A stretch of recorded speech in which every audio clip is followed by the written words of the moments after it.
Ouais, salut cette équipe.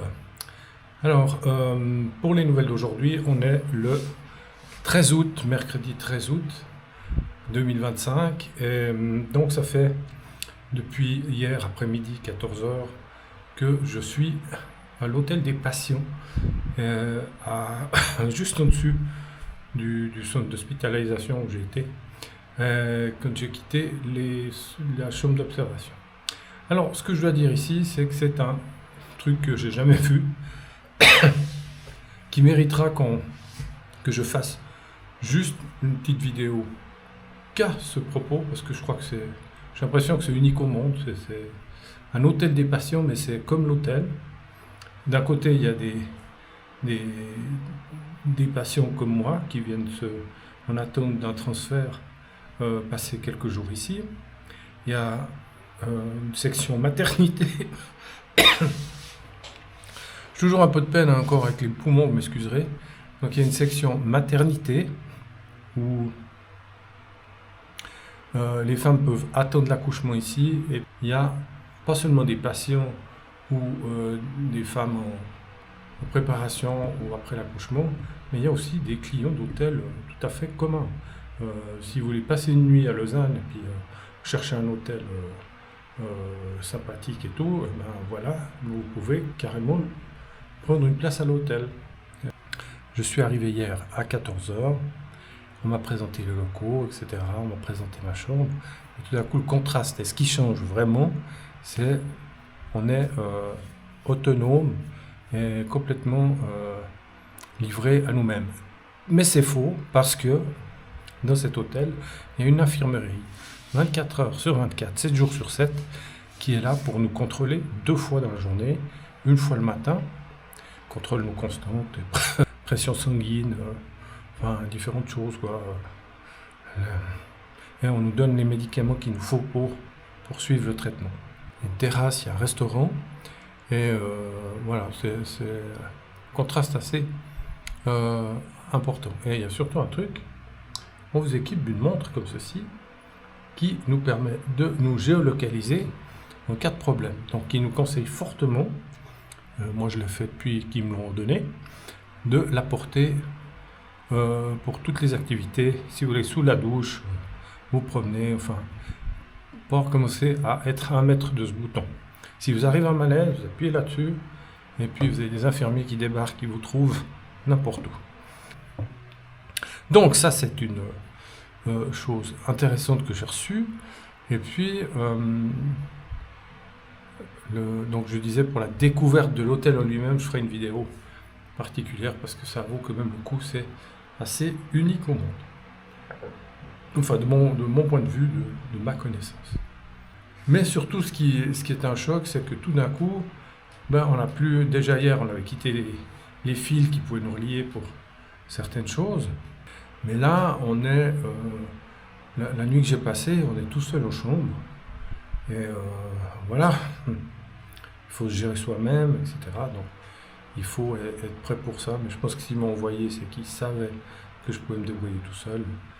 Ce qui a été surtout pour moi un peu difficile, c'était que pendant la première phase, j'étais dans un lit médicalisé, mais un lit où j'étais assis dedans. Quand je dis assis dedans, c'est peut-être un petit peu logique, non, mais je savais relever beaucoup le dossier pour avoir le buste assez droit, pour continuer à évacuer l'eau que j'ai dans les poumons, et puis permettre aux alvéoles de se redévelopper. Donc je préférais la position assise. Mais ici, on a un lit, comme vous pouvez le voir de mon dos, mais je vous en montrerai un peu plus une autre fois, qui est un lit totalement lit d'hôtel, à plat, etc. Donc en fait, je me suis débrouillé avec ça. J'aurais peut-être pu demander des coussins, enfin voilà. Mais ce qui fait que, en plus, il fait très chaud. Par contre, il y a une chose dans cet hôtel, il n'y a pas de climatisation. Donc vous voyez en arrière-plan, là, en arrière-plan ici, vous voyez un ventilateur. C'est toute la fraîcheur que je peux avoir, donc un petit peu de vent. Donc cette nuit, c'était un peu chaud-froid, et puis surtout de se tourner dans le lit, de se trouver une position, parce que j'ai une belle balafre sur le ventre. Ensuite, le restaurant, c'est juste un contraste aussi phénoménal parce qu'on a un menu à la carte avec des bons plats. Et ça nous aide à reprendre aussi le moral. Je dis pas qu'avant c'était moins bien, mais ils font à manger pour 800 personnes de l'autre côté. Il faut aussi comprendre les choses. Alors, donc voilà. Ce matin, je me suis levé à 7h30, puisqu'on est le jour 7 aujourd'hui, après l'opération. Et à 7h30, il y a une semaine, jour pour jour, eh bien, on m'endormait pour cette opération de pontage coronarien.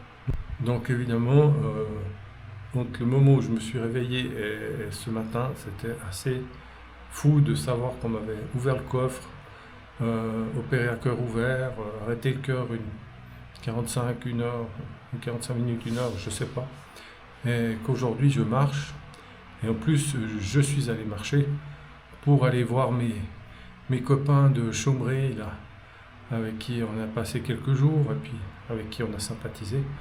J'ai été les trouver cet après-midi, donc je suis parti à pied, c'est à peu près à 800 mètres, quelque chose comme ça. Il faisait 35 degrés, à la descente, ça allait. Pour la remontée, piano, un petit pas après l'autre. Moi j'ai plein de gens qui me dépassaient, mais il faut rester humble, il ne faut pas chercher la performance aujourd'hui. Donc ça s'est très bien passé, et quand je regardais, je suis monitoré, vous voyez, avec cette bague là, je suis monitoré, monitoré, c'est mon truc à moi, ça permet de calculer les pas, certains paramètres, comme les montres en fait connectées. Ça c'est mon truc privé, mais tout d'un coup il m'a mis que j'avais fait 6200 pas aujourd'hui. Donc 6200 pas, une semaine après une opération du cœur, je trouve. Ouais, c'est pas pour me flatter, mais je pense qu'il faut positiver, donc il faut y croire. Et c'est pour ça que je fais ces vidéos, c'est pour vous dire, mais à quelque part, que si on met de la joie dans notre malheur, c'est la joie qui va gagner. Après, bon, c'est toujours facile à dire. Je pense que par où j'ai passé, je peux commencer à dire les choses.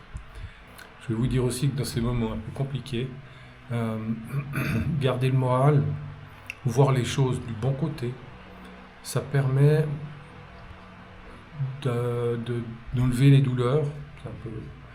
Oui, parce qu'on sait que quand on est plutôt énervé, stressé, on a plus mal. Qu'au fond, voilà, il y a des moments difficiles dans la vie, mais si on est heureux malgré tout, on attire le bonheur. Et c'est tout ce que je vous souhaite. Et à bientôt pour la suite.